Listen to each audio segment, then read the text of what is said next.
Assalamualaikum warahmatullahi wabarakatuh. Jumpa kembali dengan Otomotif Net Channel. Kita sama-sama berharap dalam keadaan sehat dan senantiasa dilindungi oleh Allah Subhanahu wa Ta'ala, dan tetap diberikan limpahan rezeki yang halal dan barokah. Amin amin amin ya robbal alamin. Perusahaan otobus di Indonesia selalu berkembang dari tahun ke tahun, dan dimulai sejak zaman sebelum kemerdekaan dengan menggunakan sasis bus dari truk yang dimodifikasi dengan sasis dari kayu, hingga ke zaman milenial dengan sasis mewah trontonnya.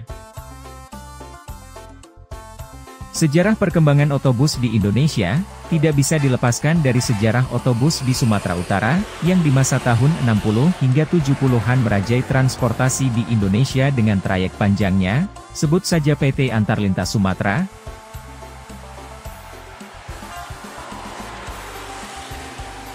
PO Sibual-Buali, PO Liberty, PO Sampagul, dan lain sebagainya.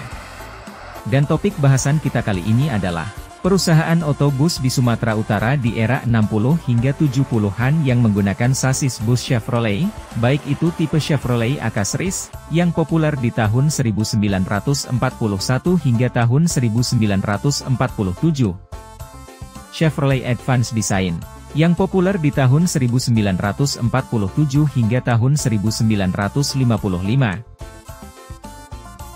Kemudian ada Chevrolet Task Force, yang dibuat tahun 1955 hingga tahun 1960, dan Chevrolet Apache atau sering juga disebut Chevrolet Lele, yang populer tahun 1960 hingga 1966, serta Chevrolet Viking, yang populer di tahun 1967 hingga 1973. Di antara tipe sasis Chevrolet tadi, yang paling banyak digunakan oleh perusahaan otobus di Sumatera Utara adalah sasis bus Chevrolet Apache atau Chevrolet Lele, dan Chevrolet Viking.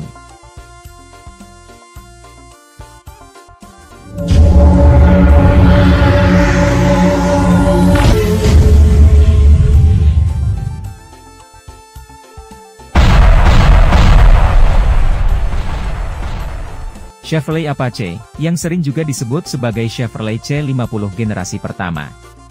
Chevrolet ini mudah dikenali dari bentuk fasialnya yang sangat khas, dengan 4 lampu dan lubang hawa besar di atasnya yang memang mirip kumis lele. Keistimewaan lain dari Chevrolet Apache adalah suspensi depannya sudah independen. Untuk mesinnya sendiri Chevrolet Apache mengandalkan mesin bensin 6 silinder inline, tetapi mesin ini ditawarkan dalam berbagai kapasitas. Sasis ini ditenagai oleh mesin Chevrolet Stoffbolt 6 silinder OHV.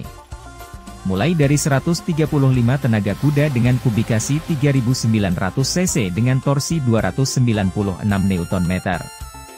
Dan di tahun 1963 melakukan modifikasi mesin menjadi lebih kecil yakni 3800 cc. Tetapi tenaga yang dihasilkan menjadi lebih besar yakni 140 tenaga kuda pada 4400 rpm, sementara torsi yang dihasilkan sebesar 300 Nm pada 1600 rpm. Dengan transmisi 3 percepatan.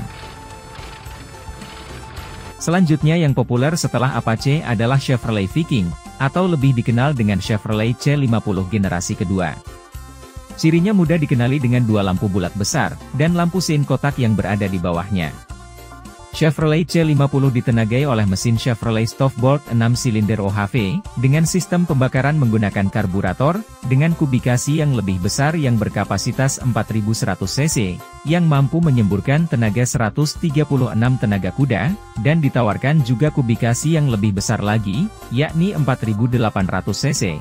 Dengan semburan tenaga yang dihasilkan sebesar 150 tenaga kuda.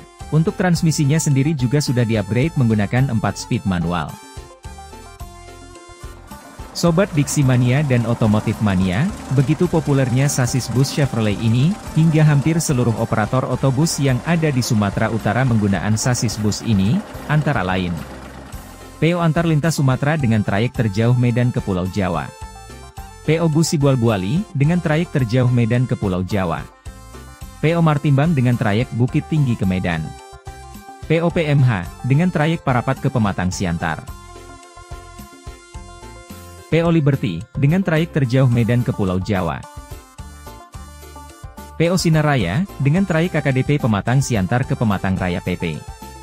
PO Simas, dengan trayek KKDP Pematang Siantar ke Haranggaol PP. PO Sepadan, dengan trayek KKDP Pematang Siantar ke Tanjung Balai PP. PO Promosi, dengan trayek KKDP Pematang Siantar ke Kisaran PP.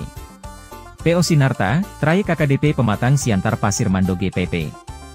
PO Sinabung Jaya dengan trayek KKDP jurusan Kabanjahe ke Medan. PO PPRI, dengan trayek KKDP Medan ke Langkat PP. PO Pembangunan Semesta, dengan trayek KKDP Medan ke Langkat PP. PO Cahaya, dengan trayek KKDP Medan ke Padang Sidempuan. Dan kemungkinan masih banyak lagi PO bus yang menggunakan sasis Chevrolet di Sumatera Utara yang tidak terdeteksi oleh admin, dan bagi sobat yang mengetahui PO lain selain yang di atas, dapat menyampaikannya pada kolom komentar. Baiklah Sobat Diksi Mania dan Otomotif Mania, sekilas tentang informasi otobus di Sumatera Utara yang menggunakan sasis Chevrolet. Semoga sedikit informasi ini bermanfaat, dan terima kasih. Wassalamualaikum warahmatullahi wabarakatuh.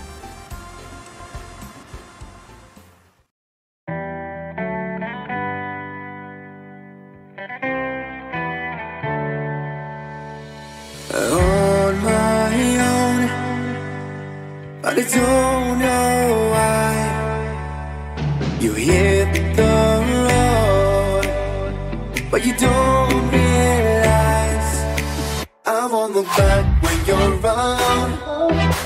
I won't think twice when you're